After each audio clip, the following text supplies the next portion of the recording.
Guys what's up, आप लोगों को पता है कि अभी अभी PUBG ऐप बैन हुआ है, लेकिन एक गड़बड़ है इस इंफॉर्मेशन में। PUBG मोबाइल ऐप बैन हुआ है। PUBG जो PC और कंसोल्स के लिए है वो अभी भी अवेलेबल है। PUBG खेलते हैं? हाँ जी। और PUBG मोबाइल बैन हो गया है, आपको क्या कहना है इसके बारे में? I am speechless. दिन में जाते थे, रात को सुकून में खाना वाना खाया, रात को थोड़ा बहुत PUBG खेला, सो गए, फिर सुबह उठे, फिर अपनी ड्यूटी पे। थोड़ा यहाँ की जो खुन्नस थी या कुछ भी चीज़ मान लो, तो मैं फिर जाके वहाँ पे थोड़ा PUBG में निकाल देते थे। 8-10 किल कर दिए, खुश हो जाता थे। ये देखो स्टेटस, ये देखो, ये PUBG वालों की हालत हो रही है। We will miss it. ये एक अच्छा मूव है। थिंक सो कि इससे कुछ होगा, बिकॉज PUBG तो अभी भी लोग यूज़ कर रहे हैं। एक और इन्फॉर्मेशन इससे रिलेटेड मैं आपको ये देना चाहती हूँ कि बेसिकली गवर्नमेंट ने ये बोला है कि ये जो एप्स है ये हमारा बहुत सारा डेटा जो है अपने सर्वर्स में स्टोर करते हैं, और ये बाहर के सर्वर्स है जिससे सर्वेलेंस बहुत ज़्यादा बढ़ जाता है। तो ये एक रीज़न है। और आज मैं आई हूँ CP में लोगों से जानने के लिए कि उनकी इस पर क्या राय है और उन्हें कितना पता है।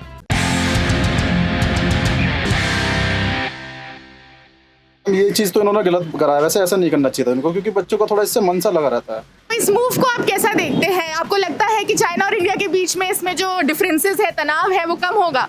नहीं, बंद नहीं होना चाहिए PUBG। में तो ये कह रहा हूँ कि सारे जो बच्चे हैं, हम PUBG खेलते हैं। हम तो दिन में कितना घंटे खेलते थे PUBG? Maximum 4 hours continue. 4 hours continuously आप PUBG खेलते थे? Yes. आपको पता है कि गवर्नमेंट ने क्यों बैन किया ये ऐप? बच्चों की थोड़ी सी ये है कि बच्चे ज़्यादातर उसमें बिजी रहते हैं हर समय। अच्छा। ये उनकी दिमाग की कुछ उनको प्रॉब्लम ना हो जाए, ये ना हो जाए। उससे बच्चे को ज़्यादा परेशानी होता है। बच्चे पूरे दिन लगा रहता है मोबाइल में, और खेलते खेलते उसका दिमाग भी हैंग हो जाता है। वो तो गलत है यार। PUBG यार कभी प्यार था हमारा खेलने के लिए।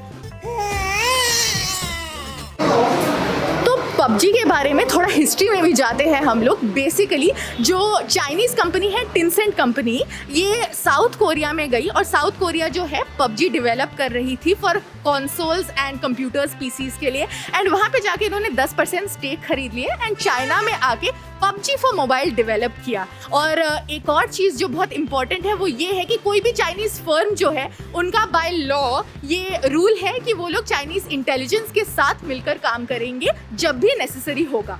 इंडियन गवर्नमेंट ने ये बोला है कि जो डेटा कलेक्ट होता है इन ऐप्स के माध्यम से वो बाहर के सर्वर्स में जाता है। ये आपको पता होगा। तो मुझे ये जानना है कि आपको पता है कि फेसबुक और ये जो बाकी सारे ऐप्स हैं इनसे भी डेटा कलेक्ट होता है, तो ये ऐप्स क्यों नहीं बैन होने चाहिए?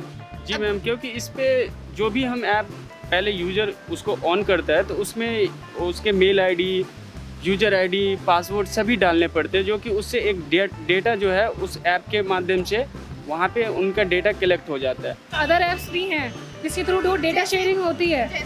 गूगल पे भी होती है चाइनीज़ के लिए डेटा, और भी चाइनीज़ जैसे शॉपिंग ऐप्स हैं उसके थ्रू भी जाता है। और बहुत सारी चाइनीज़ कंपनीज हैं जिसे हम यूज़ करते हैं और हमें पता भी नहीं होता, हमारा डेटा शेयर हो जाता है। तो ज़रूरी नहीं है कि वो तो एक गवर्नमेंट का मूव है दिखाने के लिए, yes we are taking stands and all. जहाँ तक डेटा का सवाल है, सिर्फ PUBG ही नहीं, ऐसे बहुत सारे ऐप्स हैं जो आपका पर्सनल डेटा एक्सेस कर सकते हैं जैसा कि उन्होंने कहा, और उनमें से एक फेसबुक भी है।